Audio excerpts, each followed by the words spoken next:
Bonsoir à toutes et à tous. Bienvenue pour cette soirée donc, de la 11e édition du cycle Retour sur le durable, RSD, qu'on organise conjointement Ecopolis et l'Ordre des architectes d'Île-de-France. Et merci à eux de nous associer ainsi. Voilà, donc cette année, le cycle porte sur l'adaptation du bâti, selon deux approches, tant sur la question de la programmation de l'usage que sur la question de l'adaptation au changement climatique. Donc nous allons animer Anne Durand, architecte urbaniste, et Luduc Roif et moi, Myriam Ferrier, je suis chargée de mission rénovation chez Ecopolis, cette soirée, et nous allons vous présenter, deux opérations vont vous être présentées. Donc c'est la deuxième soirée donc, de ce cycle qui se décompose en 3 soirées. La première s'est tenue le 5 mai ici même. Peut-être certains d'entre vous étaient déjà présents. Il y a un souci. Ah, je crois que je l'ai allumé. Ah, d'accord, merci. Et donc la conférence du 5 mai portait sur l'adaptation du bâti ancien, c'est-à-dire l'avant 48. Nous allons aujourd'hui parler du bâti des 30 Glorieuses et le 30 juin, nous parlerons de l'adaptation du bâti post-74, c'est-à-dire post-régulation thermique. Donc Ecopolis, c'est le pôle francilien, un pôle de ressources francilien pour l'aménagement et le bâtiment durable. Notre mission, c'est d'accompagner l'évolution des pratiques chez les professionnels du secteur du bâtiment donc, et de l'aménagement. Pour cela, nous avons 4 missions. Nous avons d'abord une mission d'information. On a été créé il y a une quinzaine d'années comme pôle de ressources. Donc, nous exerçons une veille sur plusieurs thématiques et nous les diffusons via notre site internet et via aussi notre page LinkedIn. On produit également des ressources.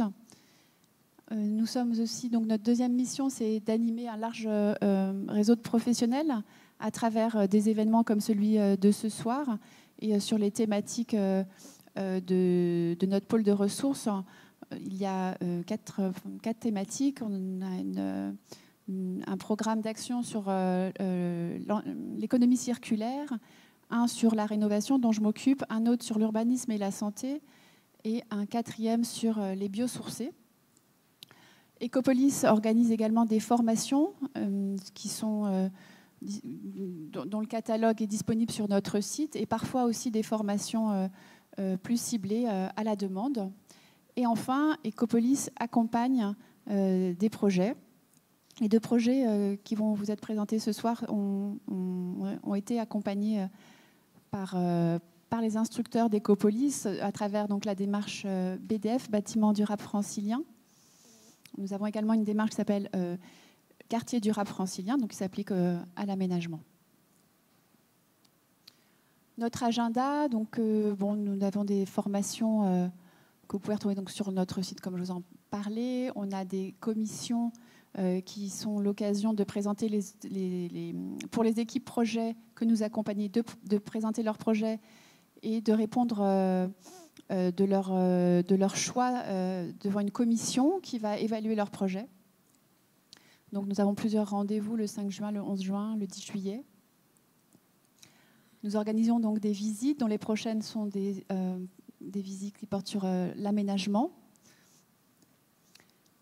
Donc les formations dont je vous parlais, la prochaine, le 2 et 3 juin, portent sur la conception de la ventilation naturelle. Les fondamentaux du bâtiment durable qui sont vraiment au cœur de la démarche bâtiment durable francilien. Et nous formons également, nous organisons des formations sur notamment le chanvre également. Moi, plus particulièrement, je peux vous parler du cycle que j'organise actuellement, qui s'appelle le cycle réhabilité, transformer et réhabiliter les bâtiments obsolètes pour de nouveaux usages. C'est un cycle qui a commencé au mois de janvier, qui va s'achever donc au mois de juillet. Et nous avons un petit déjeuner technique sur ce thème le 13 juin, sur quels outils pour assurer la réversibilité des bâtiments et de l'urbanisme. Donc, je vous invite à vous y inscrire. Ce sera un événement LinkedIn en ligne. Et rattaché à ce cycle, il y a également deux visites d'opération à venir.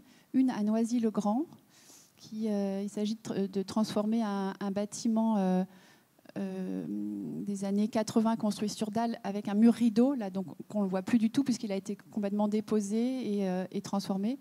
Et le 4 juillet, on aura une visite avec Canal Architecture pour un autre projet, donc Bison Futé. Voilà, je vous passe la parole, Anne. Oui, merci. Je vais être très rapide. Je vous remercie avant tout d'être présent ce soir pour cette session. Pour information aussi sur l'Ordre des architectes, qui n'est pas simplement une institution qui fait du régalien. On est aussi en fait organisé en délégation par thématique, et concernant le logement, on a plusieurs actions. Et je voulais vous faire un petit retour là-dessus sur ce qu'on est en train de mettre en œuvre, parce que la mission aussi de l'Ordre des architectes, c'est de partager, diffuser et puis modifier les pratiques, donc aussi de vous écouter, en ce qui concerne les architectes. Et donc, pour la question du logement, la question de l'habitat, parce que c'est aussi un sujet pas complètement peut-être porté ce soir, mais malgré tout dans la réhabilitation, c'est des questions qui sont posées. On a eu plusieurs actions sur le logement cette année, dont un cycle de conférences sur le logement de qualité. On a un travail sur l'habitat indigne. On est en train de constituer, va bientôt sortir, un guide sur la rénovation énergétique qui intéresse beaucoup de partenaires. On a aussi le CROAIF est membre du jury de concours Réinventer l'existant, avec la DRAC et le DRIAT. Et je pense que c'est aussi intéressant de comprendre que le CROAIF est très investi sur ces questions de vraiment être dans l'actualité et d'être adapté justement à des pratiques qui évoluent très vite et des missions qui évoluent aussi assez rapidement pour les architectes.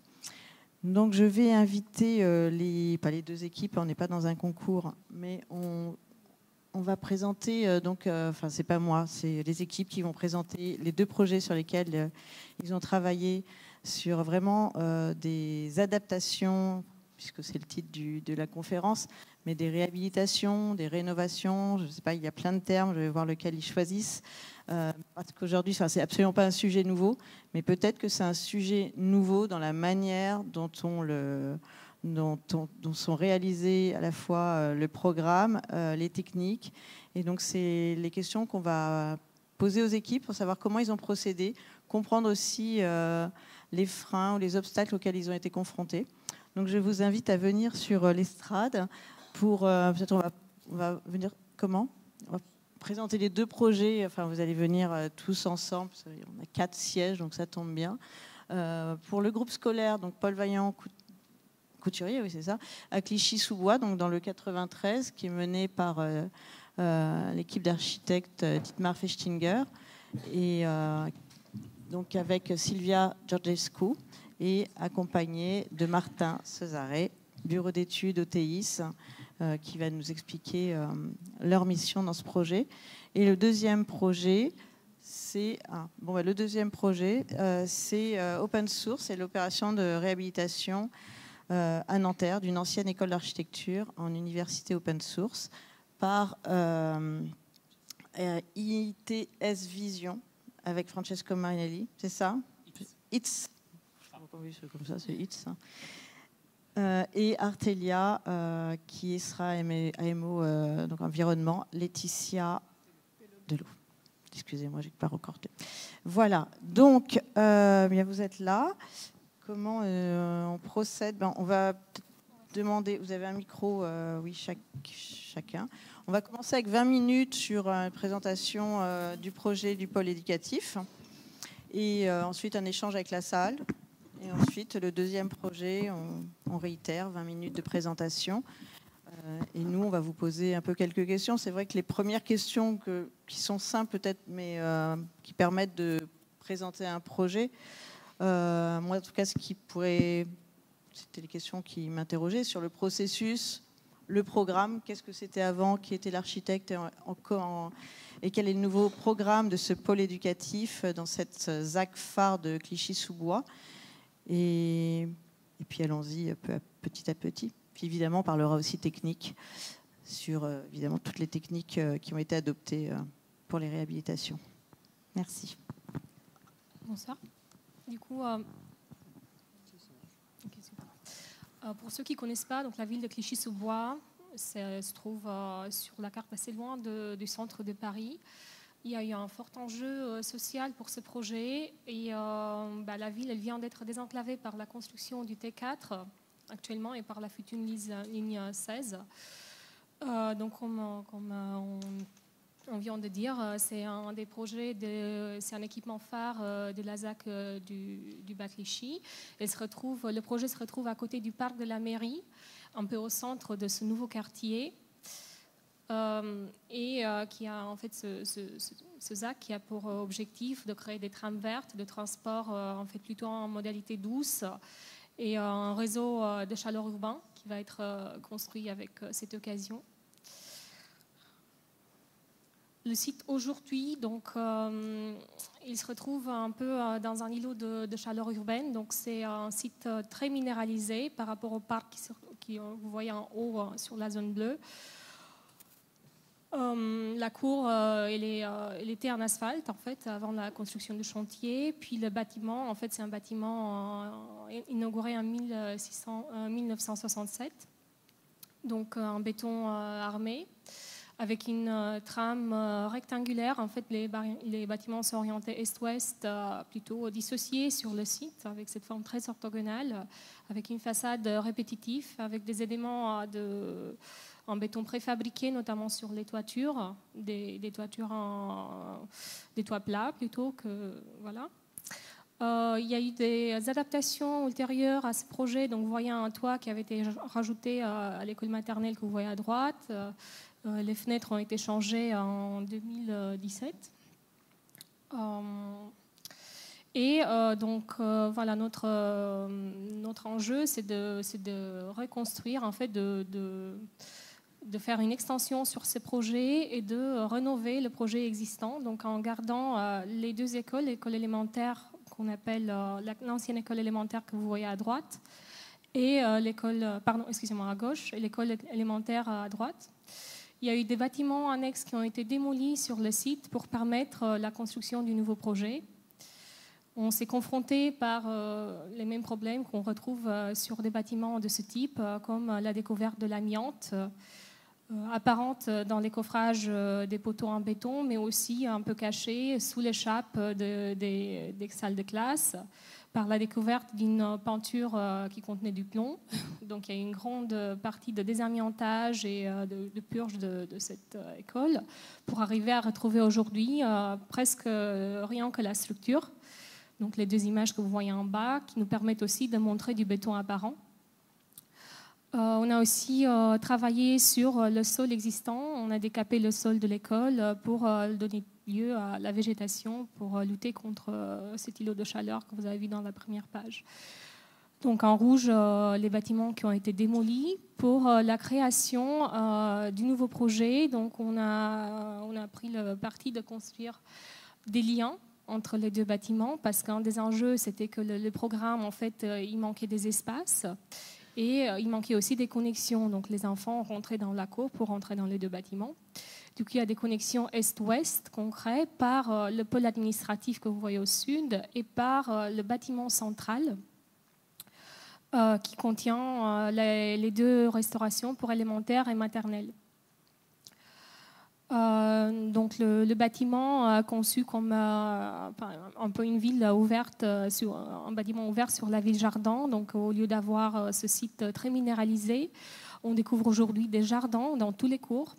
On avait pris le parti de répartir le programme au lieu de le répartir par bâtiment comme il était avant, de privilégier le rez-de-chaussée et le premier niveau pour l'usage des petits enfants. Donc la petite enfance, c'est l'école maternelle, et ensuite sur les niveaux supérieurs, donc c'est un bâtiment en R+2, de retrouver l'école élémentaire. Donc c'est deux écoles en fait, deux groupes scolaires de 16 classes chacun pour environ 550 élèves.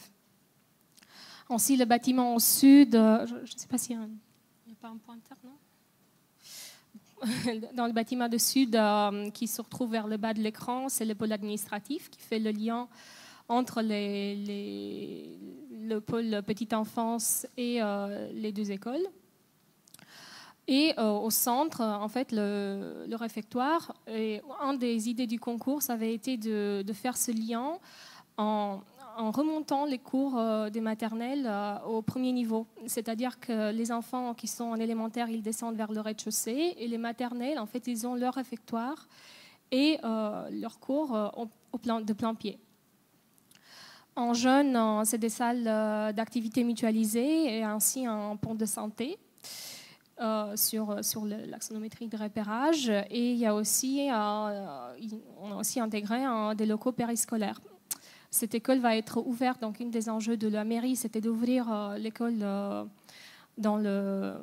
dehors des heures d'études. Donc, il y a un jardin pédagogique qui va être ouvert. La cour de récréation d'une des écoles qui se retrouve vers le nord du plan va être également ouverte, ainsi qu'une ludothèque, une salle polyvalente et le hall principal du bâtiment.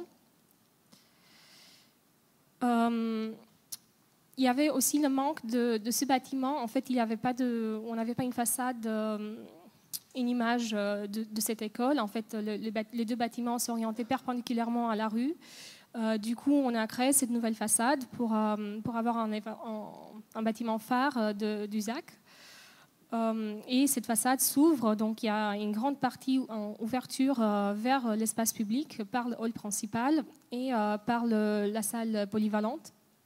Des parties, à partir de cette hall principale, on peut accéder à tous les équipements de l'école. Ce qui fait également, en fait, il faut comprendre aussi que le site a une grande déclivité est-ouest. Et ce qui faisait que l'école n'était pas, déjà il n'y avait pas des ascenseurs et l'école n'était pas accessible d'un bâtiment à l'autre de plein pied. En fait, il y avait deux niveaux différents. Et ce qui nous a permis de créer ce bâtiment lien avec un ascenseur central qui permet de desservir tous les niveaux et de rendre le parvis accessible pour tous. Pour la réhabilitation de l'existant, la façade est recouverte d'un deuxième pot en claire-bois en bois. C'était un des points techniquement les plus intéressants de cette école, parce qu'aujourd'hui, on a plein de réglementations nouvelles qui s'imposent. Donc, on a une isolation, on a pris le parti de faire l'isolation également en matériaux biosourcés pour la façade existante, recouverte par du coup une membrane par puits, une membrane pour le feu et ensuite le claire-voie. Et on conserve également une partie du bâtiment existant pour avoir la mémoire du lieu. Donc c'est le rez-de-chaussée en céramique que vous voyez à gauche en zoom et puis à droite sur l'image existante d'aujourd'hui. Ensuite, le rez-de-chaussée sera isolé par l'intérieur. Nous avons décidé de conserver la trame existante des fenêtres et de fermer de temps en temps quand il y avait besoin pour des nouvelles cloisons. Et ainsi d'élargir également pour la réglementation, en fait, pour intégrer des ouvrants pompiers. Pour la façade de l'extension, donc c'est une façade en ossature bois rapportée sur le bâtiment, également en isolant biosourcé, avec la même matérialité. On avait décidé de ne pas faire une distinction entre la façade de l'existant et le nouveau bâtiment. Le nouveau bâtiment, donc c'est la même peau en claire-voie qui recouvre cette façade, mais avec beaucoup plus d'ouverture parce qu'on a la protection de l'auvent en partie soude avec des protections de préhausse qui nous permet d'avoir beaucoup plus de surface vitrée et de privilégier cette transparence vers les cours et vers le parvis par rapport à l'ancien bâtiment qui était très fermé. Pour les matériaux de la construction, donc, vous avez déjà entendu parler de l'enveloppe et de la céramique au rez-de-chaussée. Notre agence travaille souvent avec des matériaux qui restent apparents, donc la matérialité et la couleur est donnée par la nature des matériaux. Ainsi, le bois, il va rester apparent. La nouvelle structure, elle sera conçue en structure mixte bois-béton avec des poutres et des poteaux en bois et un plancher en béton pour des raisons acoustiques. Également, tous les isolants acoustiques seront en fibre acoustique, en laine de bois, et du linoléum au sol. clairement opposé au PVC. Et les couleurs vont ensuite s'insérer par les différents matériaux. Donc voici le chantier à son état d'aujourd'hui.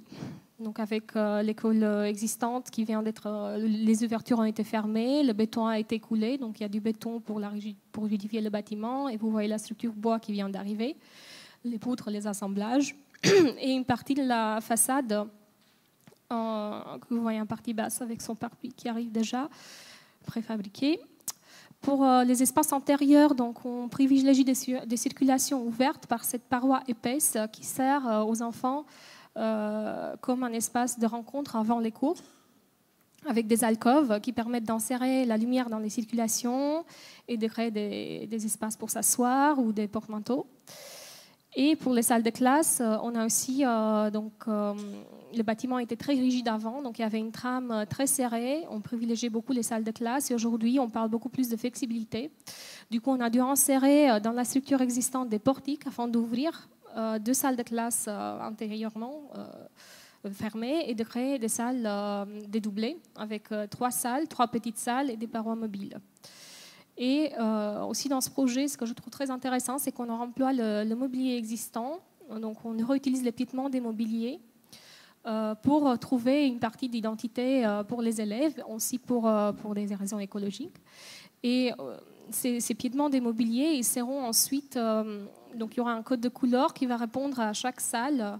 Donc là, vous voyez un pied en rouge et les salles en jaune. Donc chaque salle aura sa propre couleur parmi les 3 couleurs que vous voyez en partie haute. Pour des espaces extérieurs, on retrouve également des classes en plein air par des rideaux qui peuvent se serrer ou s'ouvrir sur un rail métallique. Et on met les cours oasis au service de l'enseignement. Donc on aura des zones pour récolter l'eau pluviale, on aura des jardins d'eau humide, des jardins pédagogiques à côté, des zones ombragées, des mobiliers en bois pour permettre aux enfants de toucher et de découvrir le monde naturel par ce sol qui aujourd'hui est perméable, qui permet de rester à l'ombre par rapport au sol que vous avez vu avant qui était très minéral.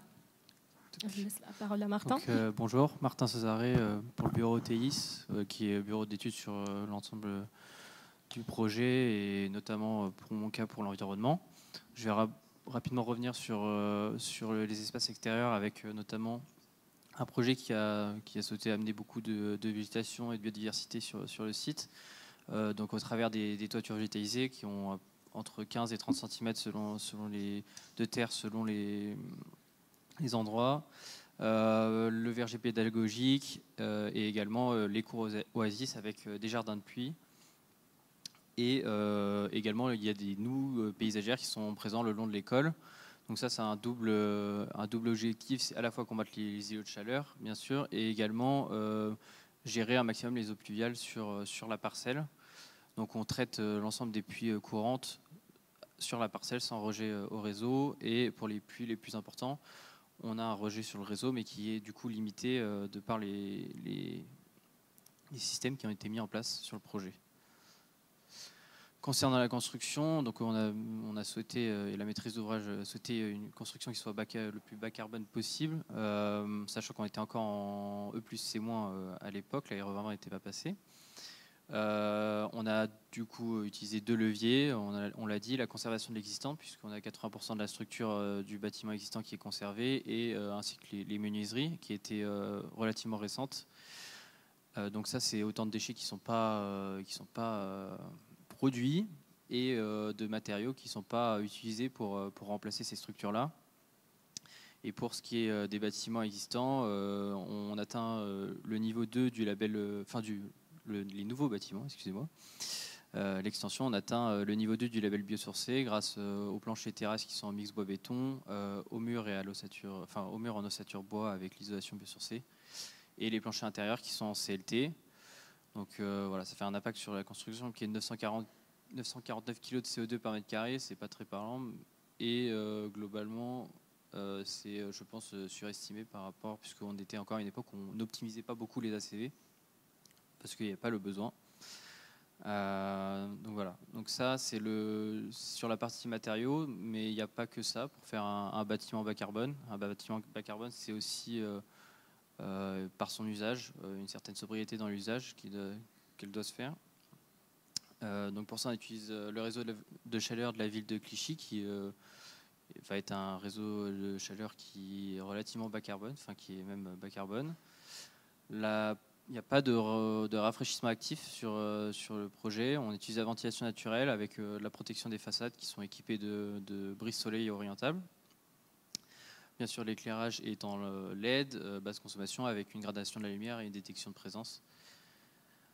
Concernant la ventilation, c'est une ventilation classique double flux avec récupération de chaleur. La particularité, elle vient qu'on fait la reprise de ventilation en vrac dans les circulations.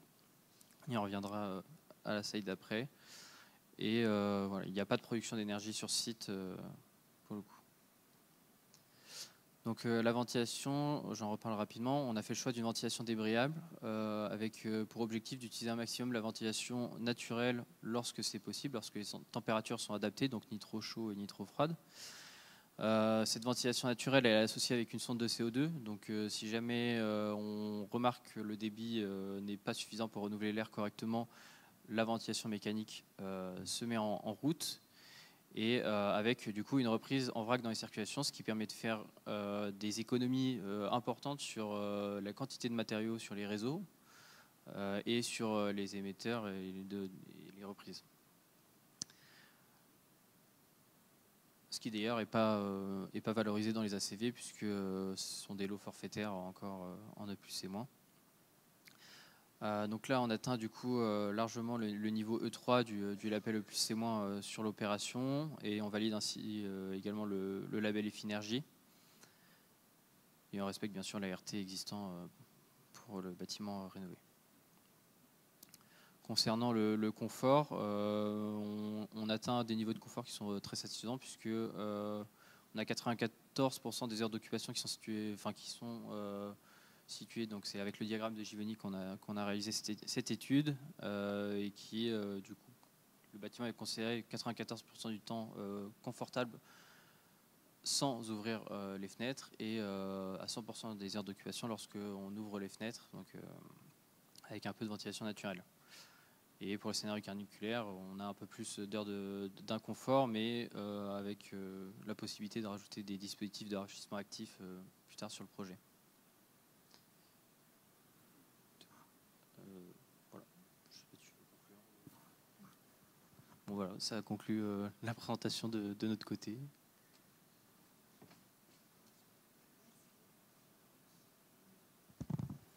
Merci, merci beaucoup. On va prendre des questions de la salle.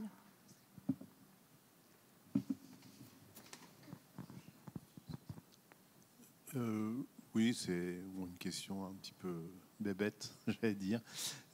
Comme vous avez des bâtiments existants importants avec des toitures terrasses, est-ce que la question de la végétalisation de ces terrasses s'est posée, et si elle n'a pas été réalisée, est-ce que c'est pour des raisons de qualité de la structure ou de coût ou d'entretien, etc.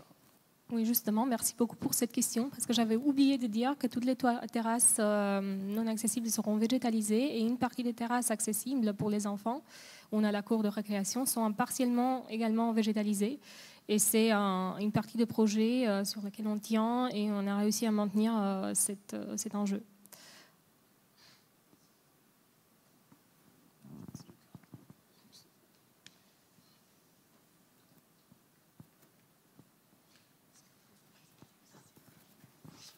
Bonjour, Léopold Morel, architecte. Je voulais vous questionner sur la technique des planchers que vous avez utilisée. Vous avez parlé de... Donc, on a vu une image tout à l'heure, c'est du CLT avec du béton. Est-ce que ces deux matériaux collaborent structurellement? Est-ce que c'est des éléments qui ont été réalisés sur place ou préfabriqués on sait que c'est une mixité constructive qui est difficile à mettre en œuvre. Avec quelle entreprise vous avez travaillé pour pouvoir développer ce système?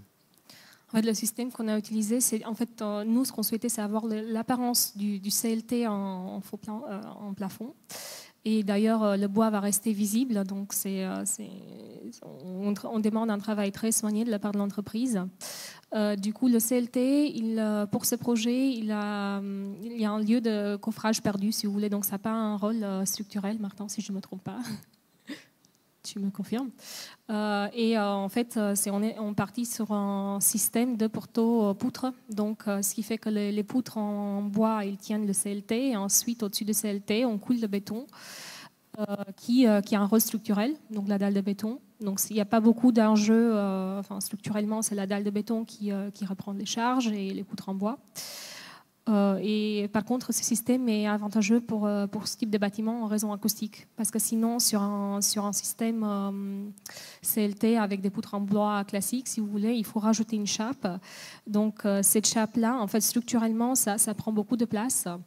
Et les hauteurs existantes sont très limitées. Parce qu'on voulait être à plein pied avec l'école existante. Du coup, on a dû se limiter à une hauteur très basse, pour les plafonds des salles de classe. Donc c'est pour ça aussi qu'on a pris le parti de faire des dalles en béton et pas des dalles en bois avec une chape en béton.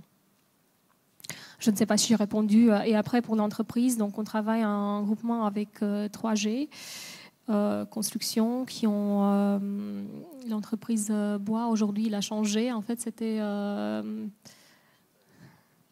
pense que j'avais des annexes à un moment donné. Oh, pardon, excusez-moi, je ne sais pas ce que j'ai fait. Voilà. Oui, non, c'est pas un dispositif qui est très techniquement très compliqué en fait. Dans le prolongement de cette bonne question, donc si c'est pour des raisons acoustiques, le béton c'est donc la loi de masse et la loi de masse oblige une certaine épaisseur pour obtenir la masse. Sachant que le bois, lui, a une très faible masse, donc il ne va pas, en étant combiné avec le béton, changer grand-chose. Et comme l'épaisseur due à la masse, due à l'acoustique, est suffisante pour porter, du coup, elle porte. Et par contre, le bois devient un coffrage perdu apparent, esthétique. Et donc la question, c'est est-ce que vous avez réussi à faire un coffrage perdu en bois le plus mince possible pour économiser de la matière et du prix et du coût? C'est 20 cm de béton environ et 5 cm de bois. 5 cm. Ouais. Donc c'était le minimum que vous puissiez faire en bois, en CLT.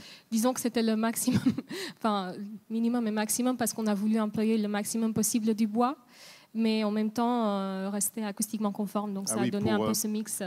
Pour rentrer du bois dans le calcul de la présence du bois, etc. Aussi, oui. Et puis après, toute la structure, toutes les poutres et les poteaux pour l'extension sont en bois. Il y a des murs en béton que vous avez vus sur l'image.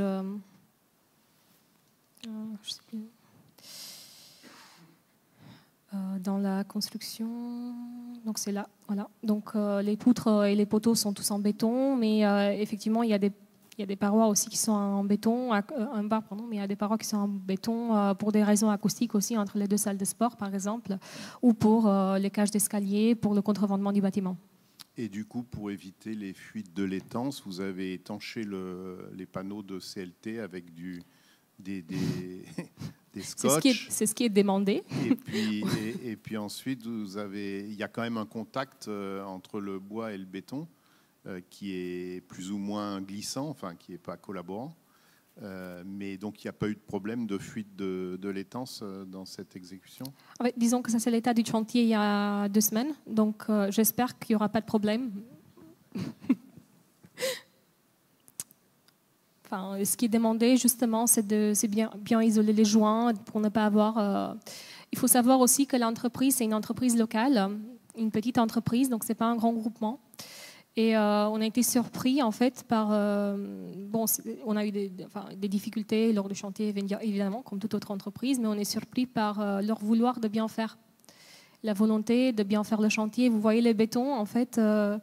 ils sont des plus beaux bétons que j'ai eus dans des chantiers à Paris, alors qu'on a travaillé avec des grandes entreprises. Et ils ont vraiment soigné le béton, ils ont fait attention. Donc j'ai confiance qu'ils vont vouloir de se représenter par ce bâtiment, parce que en plus c'est leur ville. Donc ils ont envie de bien travailler. Et on espère que ça se passera bien. Est-ce qu'il y a d'autres questions? Bonjour, Grégory Hazard, architecte. J'ai une question sur vous conservez les menuiseries extérieures. Oui. Il n'y a pas eu de problème d'amiante, par exemple, au niveau des menuiseries extérieures, à l'intérieur des menuiseries ou dans leur calfeutrement? Non, en fait, les menuiseries extérieures ont été changées en 2017. Oui. Donc, c'est des doubles vitrages qui sont assez récents. Donc, il n'y a pas eu d'amiante à ce moment-là. On a retrouvé de l'amiante dans les coffrages des bétons, des poteaux. Enfin, il y avait des coffrages des poteaux ronds en rez-de-chaussée, dans des faux poteaux en façade, en fait, que vous avez vu sur la première image, sur une des premières images ici. Voilà, les faux poteaux sur la façade, donc ils étaient avec de l'amiante sous le sol. Donc il y avait une chape très fine qui avait été coulée sur le sol. Ce qui cachait en dessous de l'amiante, on s'est rendu compte parce que c'était noir. En fait, ils utilisaient une colle noire, mais pas sur la façade, pas sur les menuiseries du 2017. D'accord. Et vous avez réussi à conserver les menuiseries en place malgré le désamiantage? Enfin, il n'y a pas eu de désamiantage sur les cadres des... Non, je veux dire, oui, le désamiantage. Les menuiseries intérieures ou extérieures? Extérieures. C'est-à-dire, comme vous désamiantez l'ensemble du bâtiment, ça n'a pas perturbé la conservation des menuiseries en place? Non, ils sont conservés. En fait, vous voyez l'image en bas en partie gauche. Oui. Donc là, vous voyez la menuiserie existante a été conservée. Et le mur, en fait, il est tout décapé. Donc, Ok, merci.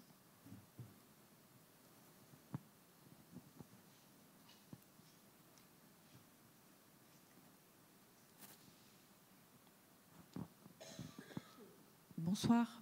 Pour faire un lien avec le thème de la conférence, là, on a un bâtiment qui est d'une certaine époque, qui a une écriture qui est très tramée, avec une écriture de façade qui est très régulière. Et votre projet vient masquer complètement l'écriture historique du bâtiment. Pourquoi est-ce que vous avez pris ce choix architectural ? En fait, on ne voulait pas faire deux écoles, si vous voulez. On voulait avoir un seul bâtiment avec une unité architecturale de ce bâtiment. On ne va pas forcément à l'encontre de la trame existante, donc on la représente en façade, on conserve les ouvertures, mais on ne souhaitait pas forcément conserver cette écriture, sauf pour le rez-de-chaussée qui garde la mémoire du bâtiment ancien. C'était un choix architectural de notre agence.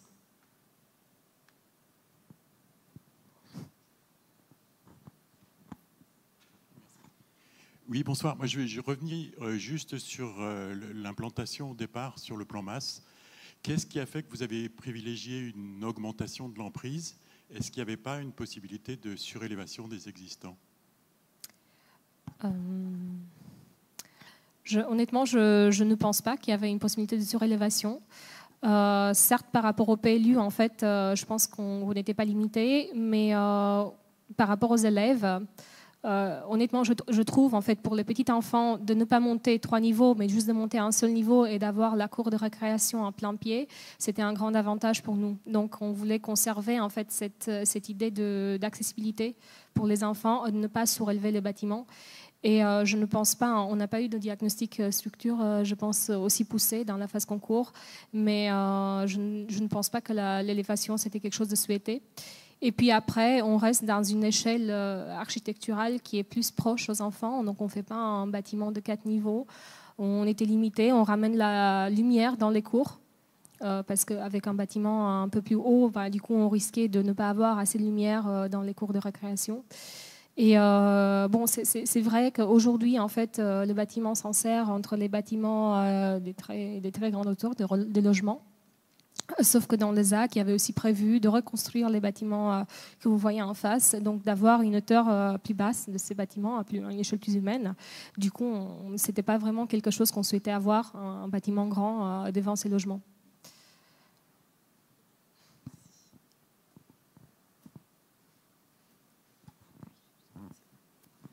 Oui, bonjour. J'ai une question pas technique du tout. En fait, j'ai entendu que vous aviez conçu les classes de manière flexible, donc qu'elles puissent s'ouvrir entre deux pour avoir une classe plus grande ou plus petite, c'est ça? Vous m'entendez pas? Je n'ai pas du tout compris, excusez-moi. Alors, je recommence. J'ai une question pas technique. Pas du technique du tout.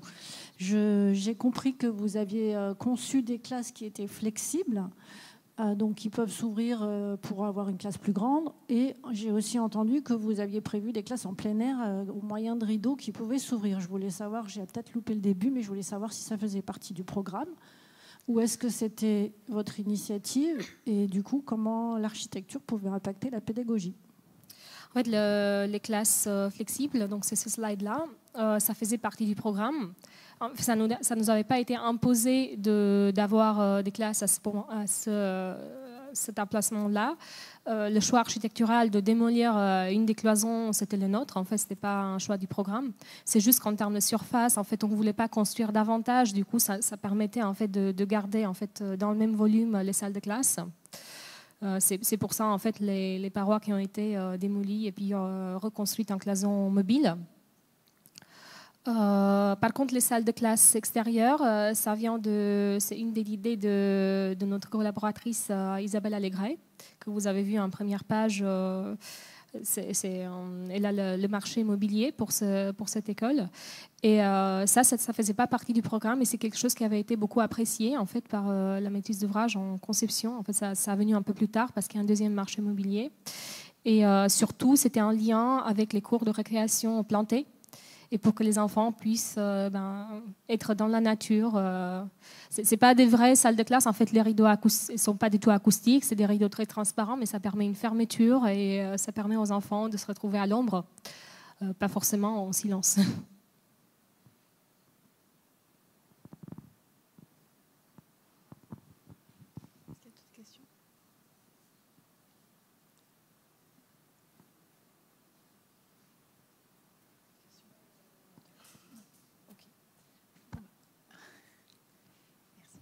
Merci beaucoup. Je vais prendre le... Merci. Voilà, donc maintenant, nous allons passer à la seconde opération.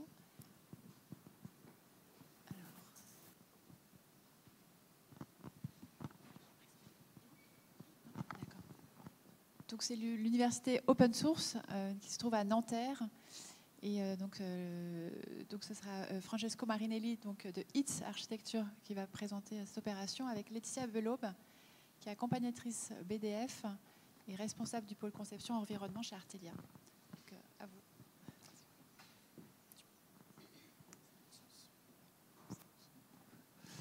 Bonsoir à toutes et à tous.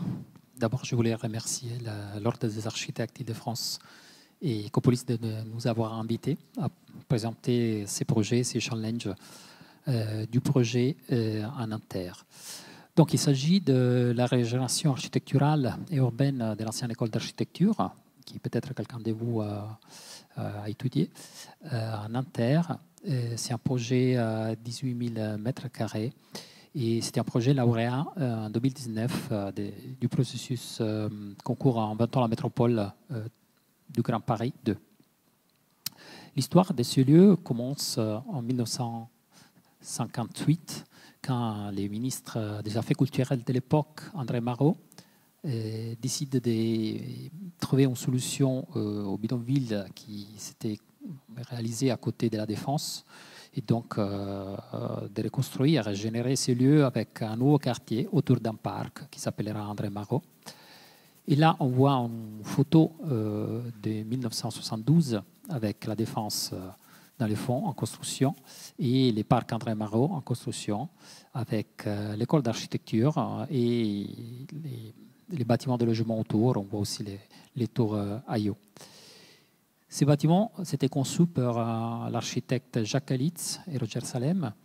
Et c'était un projet emblématique des années 70 de l'architecture proliférante. Et complètement préfabriqué, en structure métallique préfabriquée apparent, panneaux préfabriqués, planchers préfabriqués, etc. C'était conçu, c'était vraiment un projet d'avant-garde, conçu comme un objet poreux, flexible, évolutif, traversable même par les habitants. Mais ensuite, quand l'école d'architecture a quitté ces lieux, en 2004, les bâtiments sont restés abandonnés pour plusieurs années. jusqu'à le moment dans lequel la métropole du Grand Paris décide de les remettre, de tenter un dernier coup pour les réhabiliter et les mettre dans ces concours. Et c'est là que commence aussi notre histoire. Donc, le projet, il réunit une quantité importante de parties prenantes. La première, c'est la maîtrise d'ouvrage. C'est Eiffage Immobilier qui a porté ce concours en 2017. Accompagne. Alors, c'était du coup concours qui était une VFA, si tu me confirmes. C'était une VFA, le mode de construction. Et après, c'est un Ouais, VFA. ouais. C'est une vente en VFA. Les concours, c'était public. Oui, oui. Donc, porté donc, par la MGP, qui a sorti du coup le MGP2, et avec aussi la ville de Nanterre, qui a été très présente et qui nous a aussi incité à faire des consultations et des interventions auprès des publics du quartier et du secteur. En termes de maîtrise d'œuvre, donc la maîtrise d'œuvre, c'est It's Architect, donc qui est représenté par Francesco aujourd'hui. Et en maîtrise d'œuvre, vous avez aussi alors Artelia, que vous allez retrouver un petit peu partout dans ces parties prenantes, qui est la MOX aujourd'hui de l'opération. L'entreprise générale, c'est Eiffage Construction, donc on est en format entreprise générale, et avec plus de 45 partenaires qui travaillent sur cette opération. Donc en termes de sous-traitance, on a des pics parfois de 130 jusqu'à 180 compagnons simultanés sur l'opération. Dans la partie BET, vous allez trouver RFR, BET Structure Façade, qui est une filiale d'Artelia, Base pour la partie paysagère, Betom pour tout ce qui va être la VRD. Il y a aussi, j'en oublie deux, Lama pour l'acoustique, et j'oublie un autre BET pour le CFO, tant pis, désolé. Alors là aussi, on avait une particularité, c'est qu'on avait un acquéreur dès le début. Donc l'acquéreur, c'est ALDV, ce sont les écoles Léonard de Vinci, qui sont déjà aujourd'hui basées aussi sur le secteur de la défense, et eux avaient du coup leur AMO aussi The Brandco. Et du coup, Artelia aussi accompagné pour la partie environnement. Donc voilà, une grosse activité de parties prenantes qui collabore du coup depuis 2017-2008 sur cette opération à différentes phases, pour la conception et pour la partie exécution. Tu peux avancer. Ce qui a amené la réflexion du Inventons la métropole du Grand Paris, donc le MGP2, c'est une forme de protocole d'innovation de 2017. 2017, c'était il y a presque 10 ans. Il faut se projeter dans du coup ce passé. À ce moment-là, sur ce projet, le parti pris, c'est de se dire on a de la ressource. Qu'est-ce qu'on fait avec cette ressource? Donc, les premières notions de diagnostic ressources sont apparues, nous, à ce moment-là. Mais 2017, faites le chemin, on ne parlait pas beaucoup d'économie circulaire, de réemploi et de diagnostic ressources. Et parce qu'on a aussi ce bâti, qu'est-ce qu'on fait avec? On conserve, comment est-ce qu'on amène d'autres ressources, tout ça. On commençait à beaucoup discuter de bas carbone. Et aussi de résilience et de confort, et du coup, avec tout ça, comment fait-on de la performance énergétique? Donc ça a été un fil conducteur qui a amené du coup en fait le groupement, les équipes, à se dire on va se positionner sur plusieurs labels parce qu'on avait besoin de socles, du coup pour valoriser nos démarches. Donc il y a eu cette logique de BBCA, donc bâtiment bas carbone pour la partie rénovation. 2017. BBCA, c'était tout nouveau, donc ça a été très exploratoire pour les équipes. On verra un peu les conclusions aujourd'hui. Et sur la partie neuve, c'était E+C- qui a préfiguré du coup la RE 2020. Et en fait, pour faire un peu la jonction de ce neuf et cet existant, le référentiel, en tout cas le cadre environnemental qui allait le plus, c'était BDF, parce qu'il nous offrait cette flexibilité pour à la fois valoriser l'existant et le neuf dans une même démarche, sans avoir à démultiplier, on va dire, les axes à déclarer. Donc, un BBCA rénovation, niveau d'entrée, un BDF qui a été valorisé, qui était bronze et qui est aujourd'hui valorisé en argent, et un E+C- sur un équivalent E3, C1.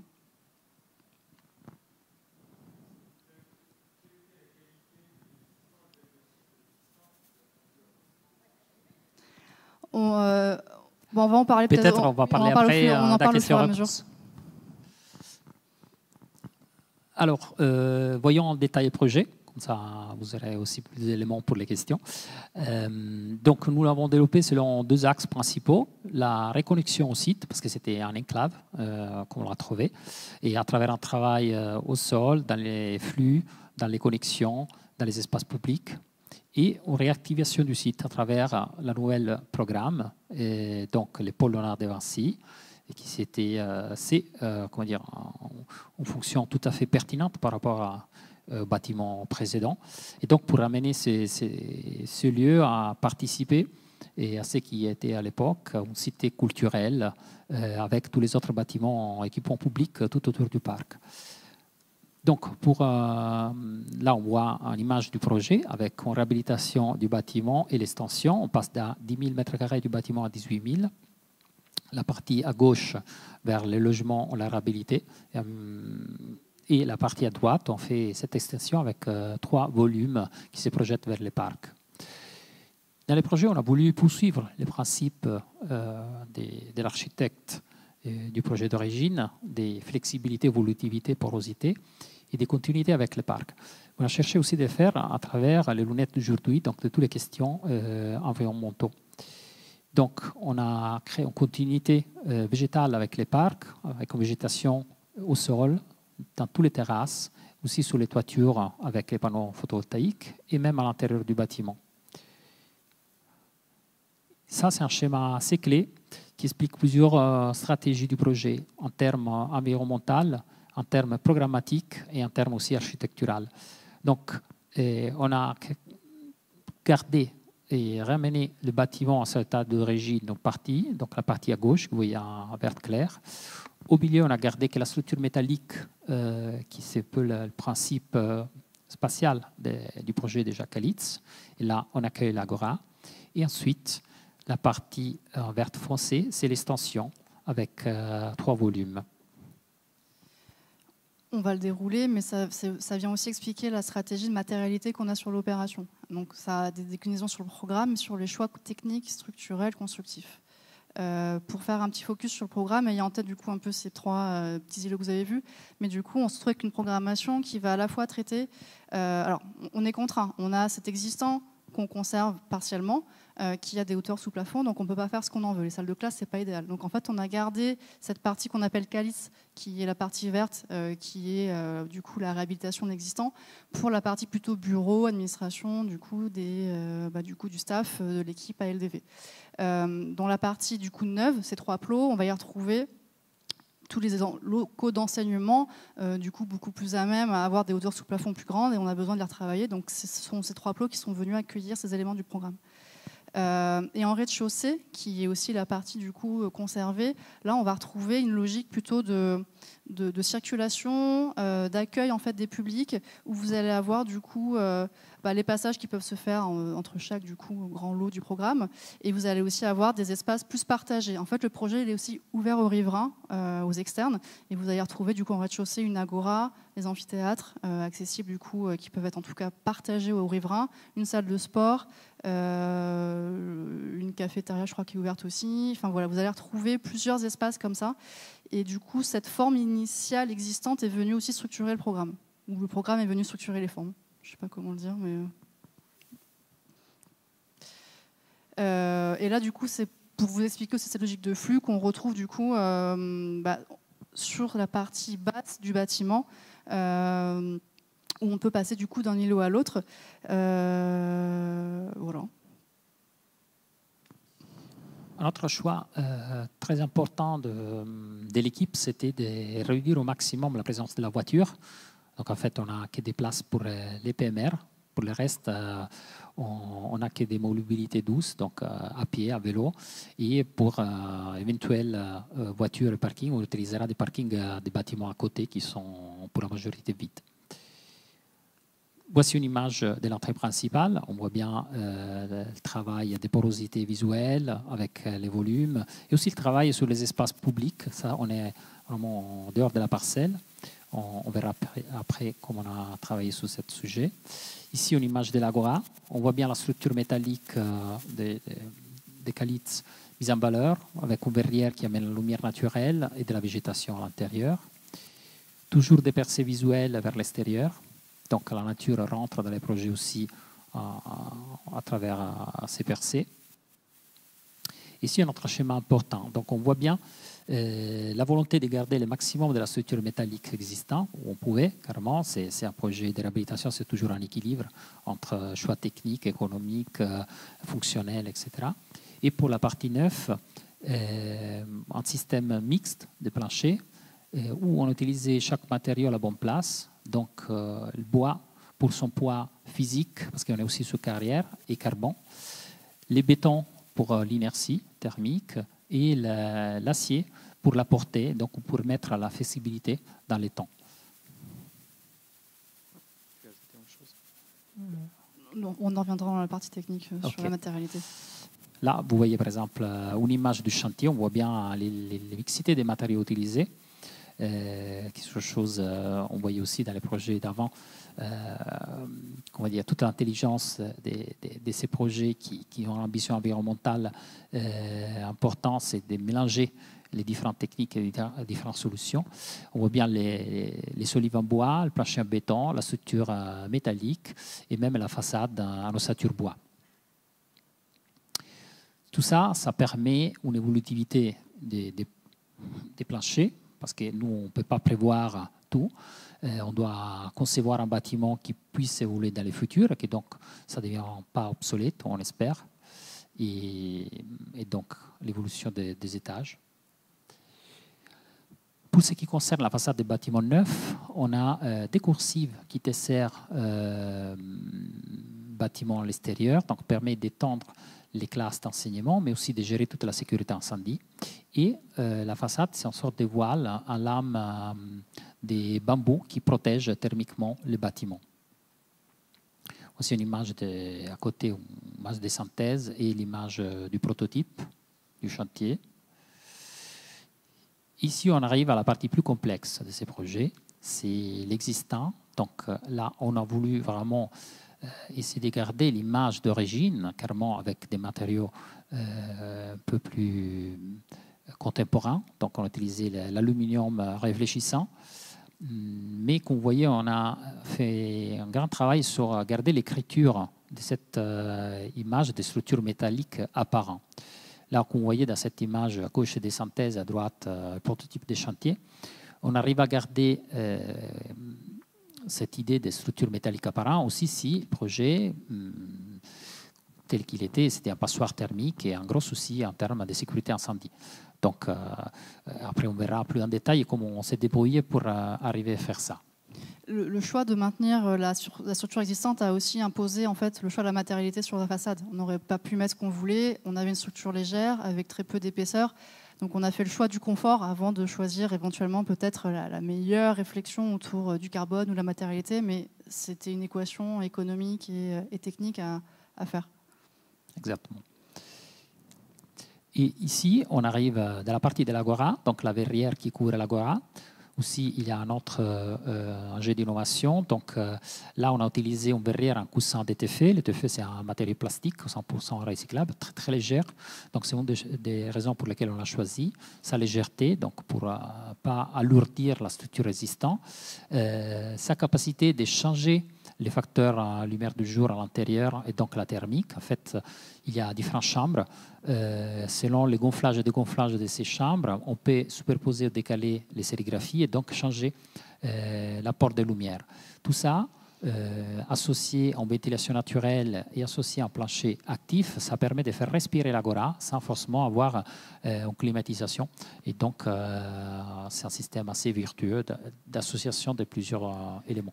Et nécessaire parce que du coup, pareil, ça repose sur ces structures existantes. Du coup, on était très limité en termes de charge et ça apportait du coup une verrière en verre ne serait surtout pas passée et elle nous permettait aussi du coup de prévoir des ventilations hautes et basses pour avoir du coup un système de ventilation rafraîchissement plutôt naturel et couplé à du coup quelques systèmes actifs complémentaires pour les apports complémentaires de confort à certaines périodes de l'année.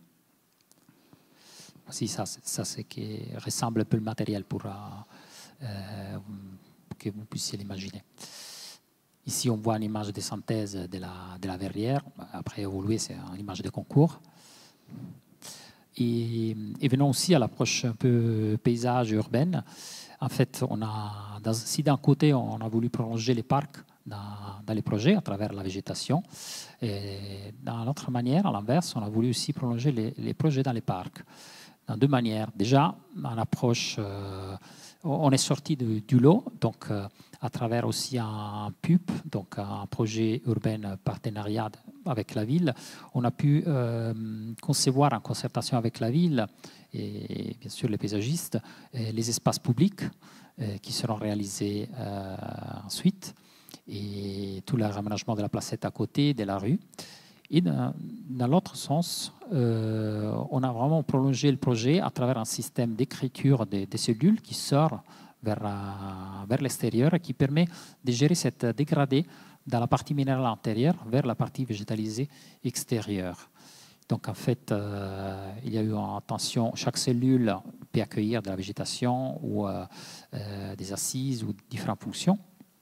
Et l'objectif, ça a été aussi du coup d'apporter des réponses par rapport à des critères dont le coefficient biotope ou de perméabilité, de ne pas venir dégrader et d'assurer du coup toujours une forme de confort et d'anticiper du coup les pics de chaleur et le confort externe. Et du coup aussi indirectement de valoriser correctement l'indice d'îlot de chaleur urbain et du coup d'avoir le bâtiment le plus confortable malgré tous les travaux qu'on venait apporter sur le secteur.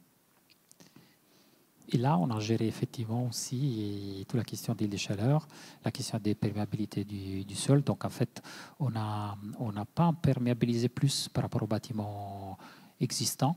Donc on a vraiment resté très compact en cherchant de gérer toutes les problématiques à l'intérieur du lot. Même on a un voie pompier qui tourne tout autour, donc d'où l'effet de devoir utiliser aussi des sols un peu très résistants. Mais on ne voulait pas renoncer à la perméabilité, donc on a cette dégradée qui permet de passer de la partie minérale au fur et à mesure vers la partie végétale, et donc on a filtré l'eau des pluies. Et ces actions sont maintenues en cours de chantier. Souvent, c'est des choses qui peuvent passer à la trappe quand on est en exécution dans les visas et dans les variantes, mais elles ont été maintenues. Là, ça donne plutôt une idée globale aussi de tous les efforts qui ont pu être faits sur la végétalisation au niveau des toitures. Les toitures sont intensives, de mémoire, je crois que c'est le bon terme, et surtout, elles sont aussi des réceptacles pour mettre des panneaux solaires, mais posés sur de la végétalisation. Donc on est sur des toitures biosolaires où on vient du coup maximiser autant que possible toutes les surfaces végétales sur l'opération. L'idée là, c'est de vous faire un petit focus technique aussi. Alors, je vais essayer d'aller vite. J'ai dû faire des choix et j'ai pas forcément tout présenté, mais il y a quelques enjeux sur cette opération sans quoi ça aurait été pas possible. Et un des enjeux, ça a été la notion du BIM, la modélisation de l'existant. Pourquoi on garde cette structure initiale en métal? On a besoin de comprendre comment marche le bâtiment et comment est-ce qu'on ferait par exemple passer les réseaux. Donc ça a été une étape super importante pour que cette réhabilitation soit un succès, d'autant plus avec la forme du bâtiment, les faibles hauteurs sous plafond. Donc ça a été une première brique, savoir faire avec l'existant, et ça a été indispensable. Cette modélisation numérique aussi, elle a été faite pour comprendre où passent les réseaux, ce qu'on va conserver comme structure. J'en parlerai un tout petit peu après sur ce qu'on a conservé comme structure et comment ça a pu aider aussi dans les diagnostics. Il y a eu aussi cette notion de nuage de points qui a été indispensable. Il y a eu quelques ratés, de ce que j'ai compris. Oui, donc c'est très important d'avoir des nuages de points très précis du début. Surtout quand on conserve une telle structure qui n'est pas juste un cube, mais qui est vraiment une forme de nid d'abeille avec des alvéoles dans tous les sens. Et en fait, on a aussi utilisé la modélisation numérique pour éco-concevoir et viser des performances, savoir mettre des mots. Donc on a à la fois utilisé les logiciels de confort, un peu classiques type Design Builder, donc on est venu modéliser le bâtiment pour savoir dire j'ai une notion de confort ou pas. On a fait aussi des travaux de modélisation autour de l'ETFE que vous avez vu tout à l'heure sur l'Agora pour voir aussi comment se comportaient les apports lumineux et le rayonnement solaire dans du coup l'Agora pour voir la quantité de ventilation naturelle complémentaire on pourrait aussi avoir besoin de faire dans cet espace. Et on a aussi fait un travail de design génératif, conception paramétrique autour des brises soleil que vous avez vu tout à l'heure en bambou. Là, par exemple, la première image du brise soleil, c'est la version concours. La deuxième version, c'est celle retenue sur l'opération. Entre les deux, en termes de température d'un confort, on divise par deux la température dans le confort par rapport à une projection concours et la réalité. Donc en fait, on a dans ce type de projet le modèle numérique est indispensable en fait pour affiner et du coup concevoir correctement l'opération. Et là, vous avez une version encore plus poussée du design génératif, où là on a utilisé d'autres logiciels type Ladybug et Rhino, je ne sais pas si certaines de vos agences les utilisent, où là on est venu croiser en fait plusieurs critères, l'angle des lames, la quantité de matière, la température d'un confort et derrière aussi la quantité de lumière qui pourrait rentrer. Tout ça est venu du coup faire des choix et amener cette forme de brise-soleil qu'on va avoir du coup sur les 3 gros îlots d'enseignement. Et on a aussi du coup utilisé d'autres modèles type ArchiWizard pour voir aussi par contre sur cette base-là du coup comment le soleil et la lumière pouvaient rentrer dans le bâtiment. Ce qui a ressorti en fait de ces outils et du coup du confort, des motions de confort, c'est qu'on a eu besoin en fait de s'adapter à cet objet qui avait du neuf, qui avait de l'existant et des zones un petit peu hybrides. Et alors, par exemple, la partie enseignement et une partie du calice, du coup, se retrouve avec un rafraîchissement passif. On a pu gérer du coup le confort d'été par la ventilation naturelle, le travail sur les stores et les brises-soleil. Donc ces équipements-là, ces zones-là assurent un confort d'été avec l'ouverture des fenêtres. Par contre, la partie purement que bureau, donc c'est une partie où il y a un usage particulier dans le bâtiment, là on est sur l'hybride parce qu'on est dans la partie existante, on n'a pas pu forcément avoir du coup le même travail autour de la façade, les choix techniques. Du coup, on a valorisé des rafraîchissements hybrides. Tout comme dans l'Agora que vous avez vu juste avant, où on a du coup la ventilation naturelle qui est possible par des ventelles qu'on a venu du coup modéliser haute et basse. D'ailleurs, je pense que c'est 80 mètres carrés et c'est 40 en haut et 40 en bas, plus un plancher actif et du double flux. C'est juste pour vous illustrer que du coup, sur un type de bâtiment comme ça, on s'adapte. On ne peut pas avoir qu'une seule solution de climat, enfin de confort d'été, et il faut savoir du coup utiliser les outils, les modèles numériques et du coup proposer les bonnes solutions au bon endroit. Et là, c'est pour vous montrer du coup, une fois qu'on a simulé l'apport de la ventilation naturelle, on se rend compte qu'elle apporte quand même énormément de confort, mais dans certains espaces, c'est pas suffisant. Donc sur cela, on est venu du coup faire des appoints actifs. Par rapport à la conservation de l'existant, là, vous avez quelques images de comment c'était avant et comment c'est aujourd'hui. Ce qui s'est fait et en fait, ce qui a été mené entre le début du chantier et aujourd'hui, c'est des diagnostics sanitaires. C'était simple de dire on va conserver du coup cette partie structure métallique. De mémoire, ça représentait 700-800 tonnes. Un TGV, c'est 400 tonnes. C'est pour vous donner un peu une idée de ce que ça représente en termes de masse. Et du coup, on s'est quand même rendu compte, par les diagnostics sanitaires, que certaines poutres étaient corrodées, il fallait les changer. Donc, c'est à la fois la modélisation qui a permis de faire les bons repérages et du coup un travail complémentaire d'audit pour venir repérer tout ce qui avait des problèmes de corrosion ou des problèmes de charge. Parce que comme on venait mettre d'autres éléments sur le dessus, on a dû faire aussi du coup des renforcements et ce qui pouvait accepter de nouvelles charges était conservé et ce qui ne pouvait pas être remplacé. Donc au global, par rapport aux projections initiales, il y a environ 50 tonnes de poutres qui ont été remplacées. Donc il y a vraiment eu un effort, un souhait de l'entreprise de pousser ce sujet jusqu'au bout et de ne pas rentrer dans la facilité et de se dire allez, j'ai beaucoup de mauvaises surprises, on change finalement tout et on laisse tomber le réemploi. Ou en tout cas l'allongement de la durée d'usage, parce qu'on n'est pas dans un vrai réemploi là. On n'est pas venu mettre des poutres de réemploi d'un autre chantier. On est vraiment sur un objet où on lui donne une durée de vie complémentaire. Je voulais rajouter un truc, mais ça reviendra après.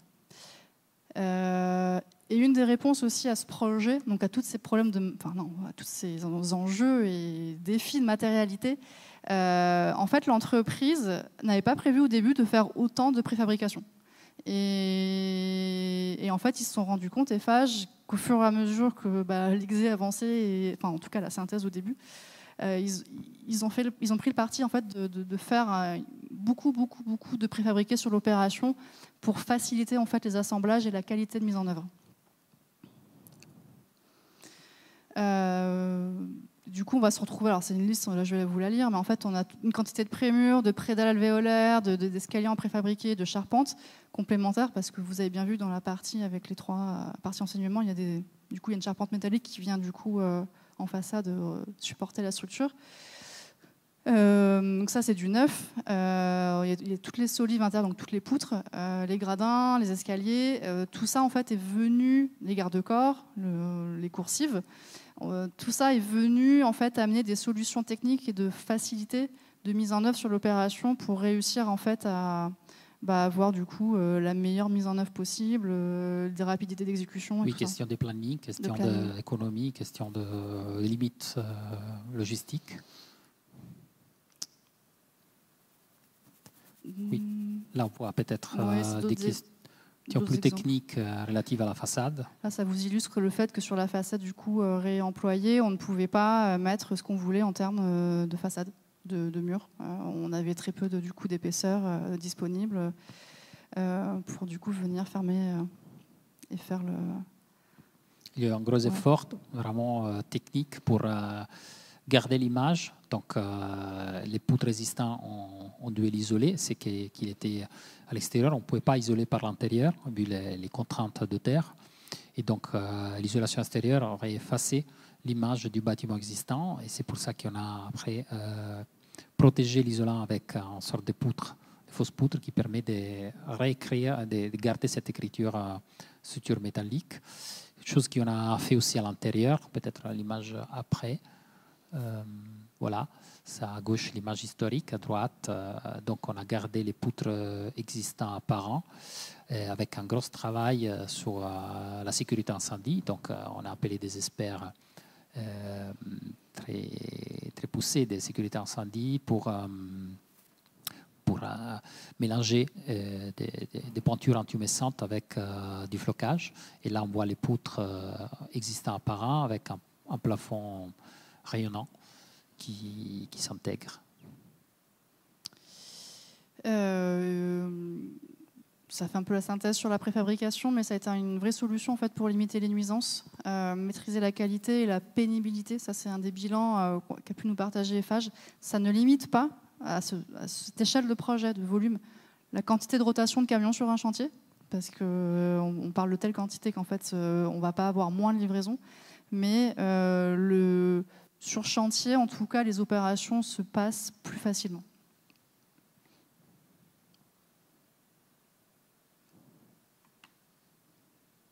Voilà. Aujourd'hui, c'est là où on est le chantier.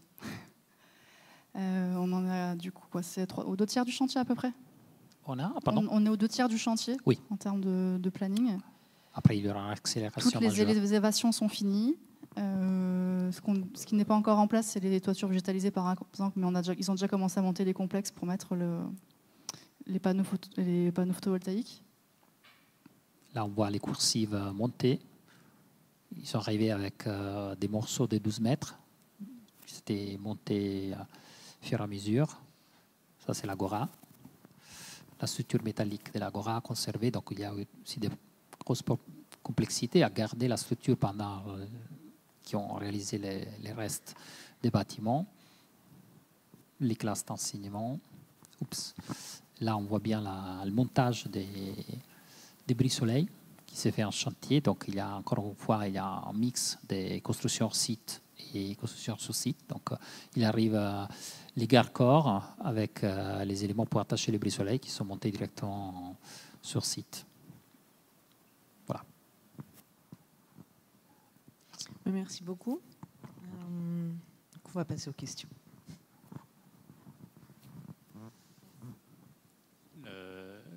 Moi, j'avais travaillé sur ce bâtiment dans le cadre d'un enseignement, et il y a une faute politique manifeste de vouloir le transformer.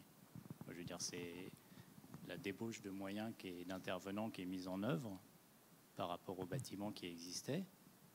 C'est terrible. Je veux dire, il y a quand même une faute. Là, quand on fait de la réhabilitation, le point de départ, c'est de savoir de quoi est capable le bâtiment. Mais là, il est écrasé par il y a des milliers de mètres carrés de bureaux qui ne servent à rien à 500 mètres. Pourquoi on fait ça? Là, c'est pas par rapport à vous, c'est par rapport à la métropole du Grand Paris en 2007-2008. C'est complètement ahurissant d'en arriver là. C'est complètement ahurissant, mais c'est fou, mais ça a pleuré. Moi, j'ai rencontré Roger Salem, on avait parlé pendant des heures. Ce bâtiment, on ne pouvait rien en faire. Il fallait le laisser, comme une aire de jeu pour enfants, j'en sais rien. Mais il y a des bureaux à 500 mètres, il y a des milliers de mètres carrés, c'est fou, c'est fou. Comment? Mais il ne fait pas le mettre au concours. On savait qu'on ne pouvait rien en faire. Oui, pardon. En fait, je pense que c'est le principe du concours qui est un vrai souci. C'est-à-dire qu'on devrait opposer à l'idée du concours l'intelligence longue. Et donc, dans un concours, c'est des grosses sociétés qui viennent, qui poussent des projets hallucinants. Et effectivement, on se retrouve... Enfin, moi, j'entends réhabilitation. Je vois pas de réhabilitation. C'est-à-dire que je vois 4 cubes qui viennent écraser une architecture. Enfin, la première photo que vous montrez, elle est sublime du travail de Calice. Et là, aujourd'hui, je vois 4 cubes qui sont là, aucun rapport avec ce qui était existant et une destruction absolument totale de tout le principe et tout le travail de Jacques Calice. C'est demain, je prends la Tour Eiffel et puis je la transforme en une espèce de réhabilitation où j'y mets... Enfin, je sais pas, et pour moi, c'est... tout ça, ça accompagne cette espèce de logique que l'Ordre des architectes soutient, qui est l'idée du concours, qui est un truc qui écrase l'architecture, qui démolit l'architecture et qui transforme. Votre projet, il est très bien, il est super, il prend en compte les trucs écolo, récupération, etc. Mais pour moi, le problème de l'architecture se pose vraiment, quoi. C'est une vraie question, quoi. Et au-delà, effectivement, après, il y a une question politique qui est comment ces gens peuvent laisser faire des choses pareilles, mais bon.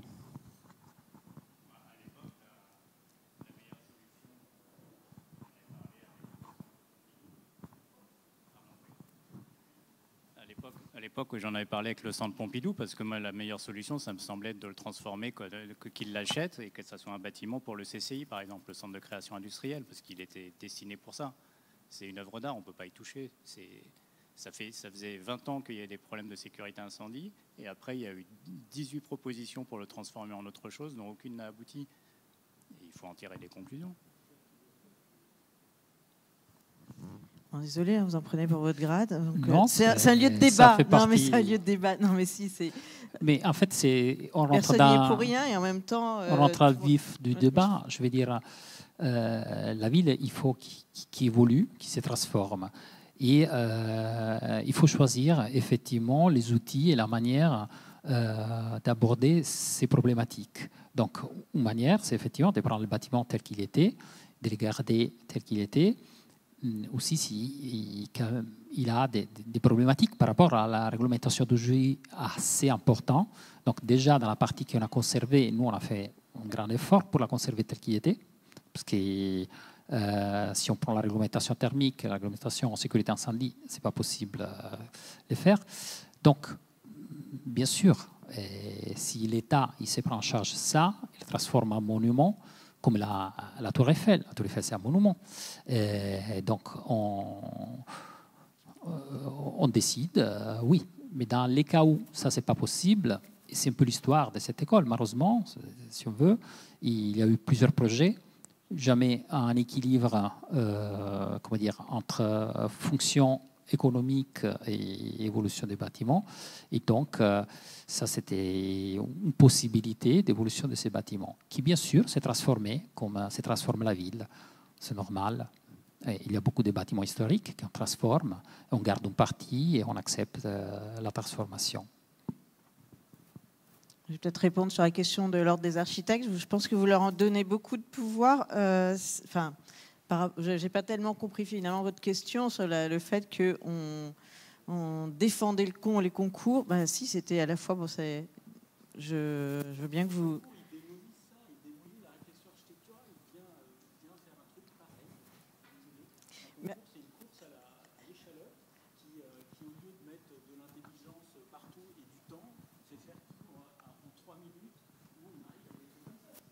Je pense que le concours peut être aussi une bonne chose pour permettre aux maîtres d'ouvrage de juger. Après, l'Ordre des architectes n'y est pas vraiment pour grand-chose là-dessus. Mais ce n'est pas une question du concours, à mon avis. C'est une question de qu'est-ce qu'il est à la base du concours. Parce que le concours, c'est un bon moyen. On peut avoir un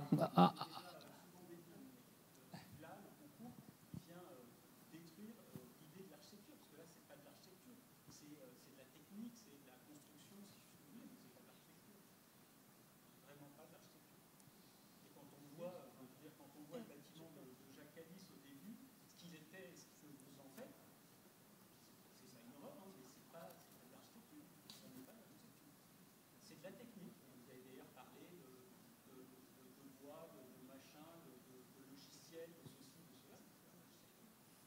C'est quoi le rapport entre l'architecture de Jacques Calice qui est là et les 4 cubes, les 3 cubes qui sont posés dessus? Quel est le rapport architectural entre ces deux choses? Alors, on est parti pour 2 heures de débat sur ce sujet. Bon. David Bourreau, photographe d'architecture. Alors, je suis admiratif sur la technicité maîtrisée du projet, par rapport à l'existant et tout. Je trouve ça bluffant. Et j'avais une question quand même qui me trottait dans la tête. Est-ce qu'à un moment donné, vous êtes posé la question sur le réemploi, d'intégrer du réemploi dans le programme? Je n'ai pas compris si on s'est posé une question sur le réemploi. Intégrer du réemploi. Est-ce que vous avez pensé pour le réemploi? Alors, pareil, il faut se remettre dans l'historique.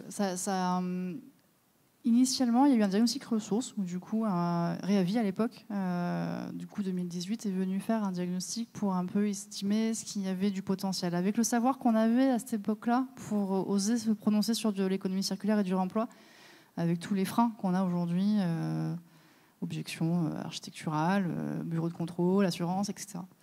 Donc le sujet, il a été assez vite écarté dans le début par manque de qualité de ce qu'on a pu trouver dedans pour du réemploi in situ. L'approvisionnement aurait pu se questionner ultérieurement à partir de 2020-2021, mais après, bon, c'est la logique de projet, les marchés étaient faits et ça a été compliqué de questionner ça. On a essayé d'en refaire par d'autres biais. Il restait des clôtures sur le chantier. Une association a été intéressée en 2022-2023. On a fait intervenir la Fondation Artelia pour voir si on pouvait les aider à trouver du temps, des moyens pour récupérer cette clôture. On ne l'a pas fait. Ça n'a pas abouti plutôt, pour diverses raisons. Et on sait qu'ALDV va faire du réemploi sur de l'ameublement, du mobilier. Aller plus loin après sur de l'apport, de l'approvisionnement, on ferait le projet aujourd'hui, oui. On en ferait beaucoup plus, sûrement même des gros seuils, je pense, assez ambitieux. Mais là, du coup, ça s'est contenté de travailler sur la structure existante. Merci. Il y avait une question sur la propriété intellectuelle. Oui, tu me tends la perche. Je voulais vous demander si vous saviez ce que pensait le fils de Jacques Calice du projet, puisqu'il avait mené une croisade pour préserver le bâtiment. Est-ce qu'il a été inclus dans les débats et qu'en pense-t-il? On a échangé avec lui. On a eu différentes occasions d'échanger avec lui. Donc, on lui a présenté le projet. On a accueilli certaines remarques. Je pense que lui, il avait compris les conditions dans lesquelles était arrivé le bâtiment, les conditions des logiques urbaines et des logiques des concours existants, ils n'auraient pas permis une nouvelle vie. Donc, il a accepté le fait que les bâtiments devaient louer. Et donc, il y a eu un échange assez riche avec lui, même avec l'association Docomomo, qui normalement s'occupe de conserver et en tout cas de garantir la qualité des bâtiments modernes. Donc il y a une interlocution intéressante avec eux.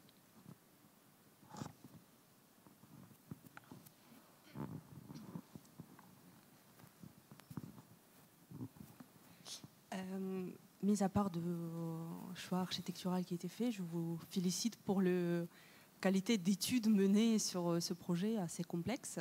Ça devait être un vrai casse-tête. Du coup, ma question, c'était par rapport au délai d'études et délai de construction. Est-ce qu'il était respecté par rapport au concours et surtout le budget des travaux? Alors, ce qui regarde les délais concours, il y a eu déjà un an de concours pour Inventant la métropole. Et l'effet du processus d'Inventant la métropole, d'avoir tous les acteurs autour de la table, ça nous a permis de garantir la qualité du résultat suivant. Ensuite, on a eu 9 mois d'études, donc classiques, entre les différentes phases.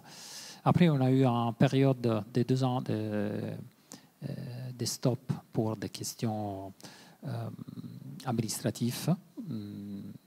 donc qui sort du projet. Et après, les chantiers a commencé et c'est en 31 mois. Donc un chantier assez rapide pour ce type de projet. 36 mois d'études et 31 mois de chantier.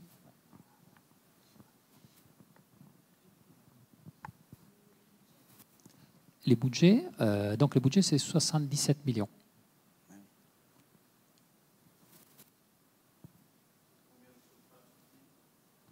C'est alors utile, je ne sais pas dire, 18 000 mètres carrés de SDP.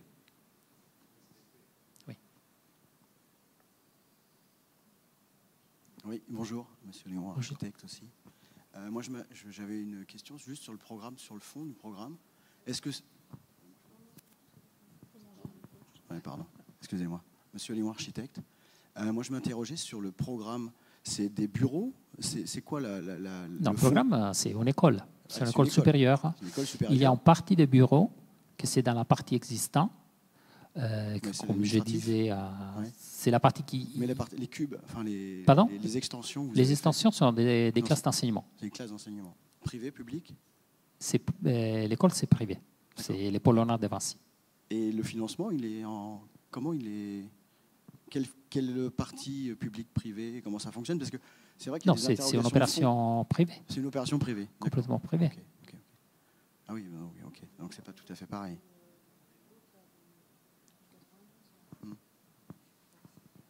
Mais c'est vrai que la débauche d'énergie, c'est ce que vous avez fait quand même assez exceptionnel. On peut se poser des questions sur la question, et je pense qu'il y avait un ABF sur le... Non.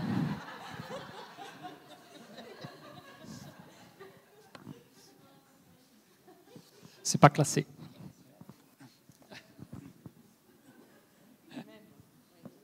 Juste, je reviens sur le bâtiment lui-même. C'est juste pour rappeler quelques faits.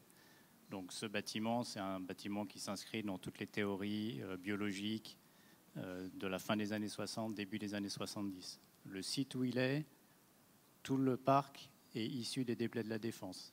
Les fosses des arbres sont issues du chantier de Roissy-Charles de Gaulle. L'endroit où il vient du musée, du grand musée du XXe siècle, voulu par Malraux, qui a ensuite été repris par Wojensky. Tout dans ce site est extraordinaire. Ça, c'est important historiquement. Historiquement, il faut qu'on comprenne ce que c'était. Et on ne peut pas l'oublier. Et ensuite, une deuxième chose sur le fils de Calice. Moi, quand j'avais parlé avec Roger Salem, il disait le bâtiment est un bâtiment évolutif, donc je n'ai rien contre le fait qu'il évolue. Mais il y a une chose qui est importante, c'est quand on fait des bâtiments de cette importance, à partir du moment où le bâtiment est terminé, il rentre dans l'histoire et il n'est plus dans les mains de l'architecte. Ça, c'est important à comprendre aussi. Je pense que ça a dû être douloureux, la conversation avec le fils de Calice, mais il faut comprendre que des bâtiments de cette importance, ils sortent à un moment du giron de l'architecte, ils deviennent autre chose. Voilà, c'est tout ce que je voulais dire.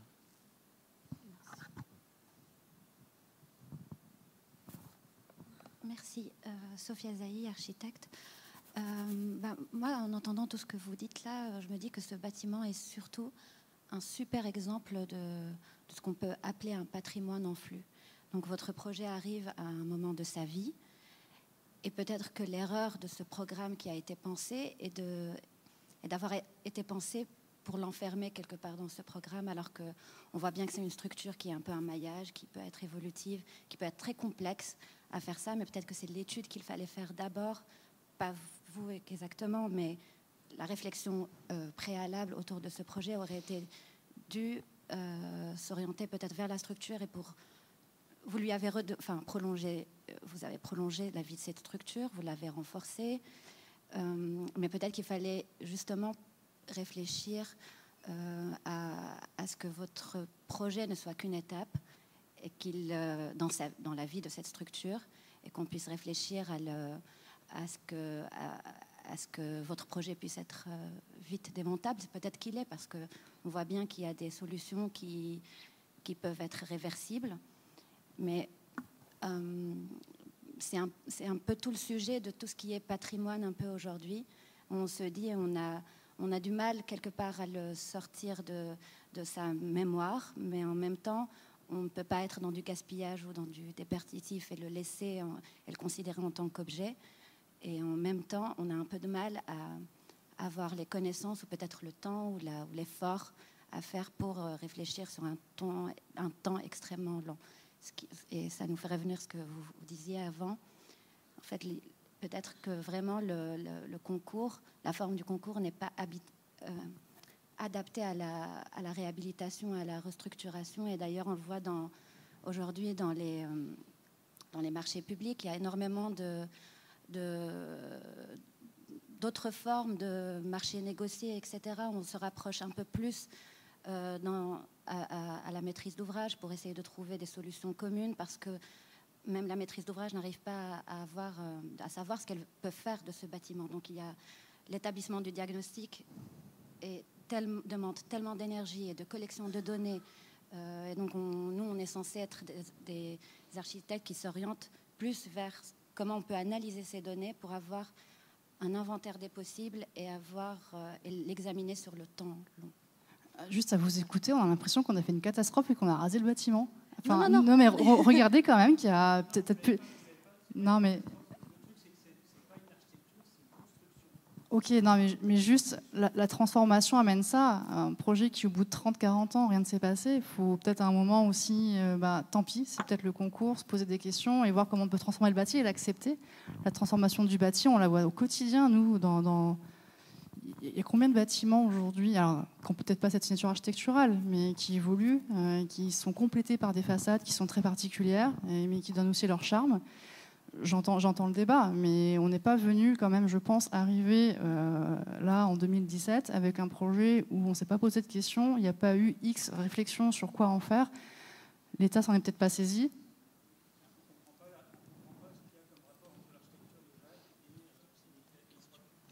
Mais il n'y a pas rapport langage. Et juste pour compléter, le bâtiment, il peut encore évoluer. La structure, elle se démonte. La structure se démonte, c'est du bois béton structure. On peut travailler en opposition dans l'architecture. Les bâtiments Calitz, c'est un bâtiment extraordinaire, mais avec tant de complexité qu'il les reproduire aujourd'hui, ça aurait été encore plus compliqué. On a un niveau d'étage qui ne correspond pas à les usages d'aujourd'hui. On a un hauteur sous poutre de 2,20 mètres. Donc, vous imaginez les types de fonctions qu'on peut accueillir avec ça. Donc, on a choisi de ne pas être en continuité parce que ça aurait été impossible. Quand on intervient sur l'existant, il faut les lire. Il faut comprendre qu'est-ce qu'on peut faire avec l'existant. C'est pour ça qu'on a choisi, par exemple, de mettre les bureaux dans l'existant, parce que c'était la seule fonction qui pouvait être acceptée. Aujourd'hui, si on devait mettre des classes d'enseignement dans ces bâtiments, ça aurait été impossible selon la réglementation d'aujourd'hui. Donc le problème, c'est qu'est-ce qu'on fait avec ces typologies de bâtiments par rapport à la réglementation, par rapport à l'évolution et les exigences environnementaux. Et donc, ce n'est pas un problème, je pense, de nous qui on arrive à un instant T, et donc qui on a un contexte réglementaire, un contexte économique sur lequel on intervient. Il faut se poser la question en amont. Qu'est-ce qu'on fait avec cette typologie de bâtiments? Est-ce qu'on a la force de les garder tous comme ils sont, comme des monuments, ou est-ce qu'on accepte de l'évoluer? Et si on accepte de les faire évoluer, comment? C'est ça la problématique. Et nous, on n'avait pas des choix en certaine manière. On devait intervenir sur un bâtiment. C'est comme s'il arrive aux urgences quelqu'un qui est blessé, il faut intervenir. Et nous, c'est la même chose. C'est les conditions dans lesquelles on était. Donc, ce n'est pas une justification. Au contraire, c'est assumer la responsabilité d'intervenir sur ce type de bâtiment. Je pense que le débat, ça doit être en amont. Qu'est-ce qu'on fait avec ce type de bâtiment? Est-ce qu'on l'inscrit au monument historique? Est-ce qu'on a la force et la puissance économique, publique, pour les garder tels qu'ils sont? Et qu'est-ce qu'il doit devenir? C'est là le débat. On va prendre encore une dernière question. Ensuite, il y aura des échanges informels autour d'un petit cocktail. Oui, bonsoir. Bernard Motuel, architecte.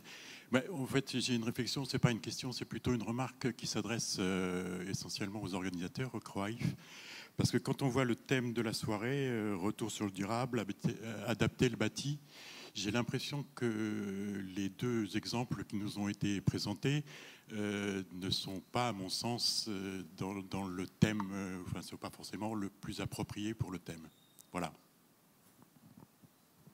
Bien, peut-être, mais en tous les cas, je pense que ça aussi, ça apporte le débat et de voir que peut-être adapter le bâti, c'est pas forcément adapter le bâti à l'existence. Ce qu'on voit, c'est qu'il y a des réponses qui posent question, qui sont adapter le bâti au programme. Et justement, je pense que c'est bien qu'il y ait débat, mais j'entends la remarque.